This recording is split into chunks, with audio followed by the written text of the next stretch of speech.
ସମସ୍ତ ଭାଇ ଓ ଭଉଣୀମାନଙ୍କୁ ମୋର ନମସ୍କାର। ଆପଣମାନେ ଦେଖୁଥିବେ ଆଜିକାଲି ପୁରୀ ମନ୍ଦିର ଭିତରକୁ ହିନ୍ଦୁ ଧର୍ମର ସବୁ ଜାତିକୁ ଆଲାଉ ଅଛି, ଛୋଟ ଜାତି ହେଉ କି ବଡ଼ ଜାତି ହେଉ। କିନ୍ତୁ ଆଗକାଳରେ ଆଦିବାସୀ ହରିଜନମାନଙ୍କୁ ଏହି ମନ୍ଦିର ଭିତରକୁ ପରମିସନ୍ ନଥିଲା। ସେଥିପାଇଁ ଆପଣ ଦେଖୁଥିବେ ଆମ୍ବେଦକର, ମହାତ୍ମା ଗାନ୍ଧୀ ଭଳି ବଡ଼ ବଡ଼ ମହାପୁରୁଷମାନେ ମଧ୍ୟ ପୁରୀ ମନ୍ଦିର ଭିତରକୁ ଯାଇପାରୁନଥିଲେ।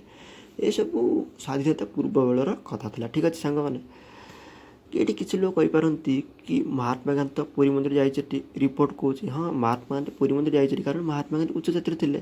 କିନ୍ତୁ ଯେତେବେଳେ ସେକେଣ୍ଡ ଟାଇମ୍ ମହାତ୍ମା ଗାନ୍ଧୀ ତାଙ୍କ ସାଙ୍ଗମାନଙ୍କ ସହ ପୁରୀ ମନ୍ଦିର ଭିତରକୁ ଆସିଥିଲେ 1934 ମସିହାରେ, ସେତେବେଳେ ମହାତ୍ମା ଗାନ୍ଧୀକୁ ଆଉ ପୁରୀ ମନ୍ଦିର ଭିତରକୁ ଏଣ୍ଟ୍ରି କରାଗଲା ନାହିଁ। କାରଣ ମହାତ୍ମା ଗାନ୍ଧୀ ତ ବଡ଼ ଜାତିରେ ଥିଲେ କିନ୍ତୁ ମହାତ୍ମା ଗାନ୍ଧୀଙ୍କ ସାଙ୍ଗମାନେ ଛୋଟ ଜାତିରେ ଥିଲେ। ସେଥିପାଇଁ ମହାତ୍ମା ଗାନ୍ଧୀଙ୍କ ସେକେଣ୍ଡ ଟାଇମ୍ ପରମିସନ୍ ମିଳିଲା ନାହିଁ ମନ୍ଦିର ଭିତରକୁ ଯିବାକୁ। ଠିକ୍ ଅଛି, ସେ କେବଳ ମହାତ୍ମା ଗାନ୍ଧୀ ବୋଲି ନୁହଁ, ଏଇଭଳି ଅନେକ ବଡ଼ ବଡ଼ ହିନ୍ଦୁ ମହାପୁରୁଷମାନଙ୍କୁ ମଧ୍ୟ ପୁରୀ ମନ୍ଦିର ଭିତରକୁ ଯିବାକୁ ଅନୁମତି ମିଳୁନଥିଲା। ଠିକ୍ ଅଛି, କୁହାଯାଉଥିଲା କି ସେତେବେଳେ ପ୍ରଶାସନ ନିଷ୍ପତ୍ତି ଥିଲା କି ହରିଜନ, ଆଦିବାସୀ ଭଳି ଛୋଟ ଛୋଟ ଜାତିର ଲୋକମାନେ ପୁରୀ ମନ୍ଦିର ଭିତରକୁ ଗଲେ ପୁରୀ ମନ୍ଦିରରେ ଠାକୁର ରାଗିବେ ଏବଂ ଛୁଆ ଅଛୁଆଁ ଭେଦଭାବ ସୃଷ୍ଟି ହେବ।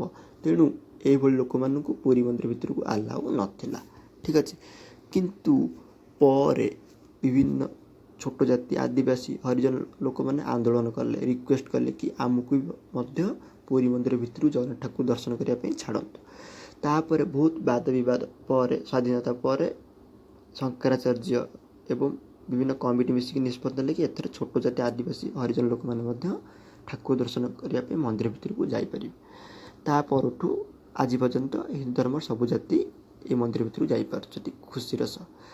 ତ ଥରେ ଭାବନ୍ତୁ ଆଗକାଳରେ ଯେଉଁ ନିଷ୍ପତ୍ତି ଥିଲା କି ବଡ଼ ଜାତିକୁ ହିଁ କେବଳ ମନ୍ଦିର ଭିତରକୁ ଆଲାଉ, ଛୋଟ ଜାତିକୁ ଆଲାଉ ନାହିଁ, ଏଭଳି ନିଷ୍ପତ୍ତି କେତେ ଦୂର ଠିକ୍ ଥିଲା ଆପଣ ଆପଣଙ୍କ କମେଣ୍ଟ ସେକ୍ସନରେ ନିଶ୍ଚୟ ଜଣାନ୍ତୁ। ସମସ୍ତଙ୍କୁ ନମସ୍କାର।